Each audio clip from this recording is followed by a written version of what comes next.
Ал екінші бақытым тілім менің. Тас жүректі тіліммен тілім дедім. Кей-кейде дүниеден түңілсем де, қасиетті тілімнен түңілмедім дегендей, Мұқағали Мақатаев атамыз айтқандай, тіл ол елдің байлығы мен бақыты.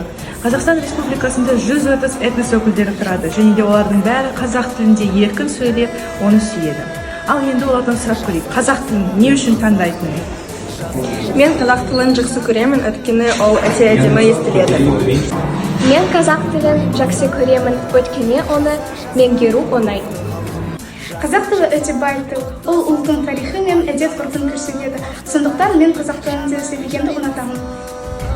Мен қазақ тілінде сөйлеймін, мен үшін қазақ тілі ең маңызды тілдердің бірі.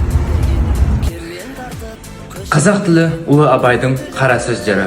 Қазақ тілі ғұлама ойшыл шәкәрім тілі. Қазақ тілі терең ой терме тілі. Қазақ тілі мемлекет тілі.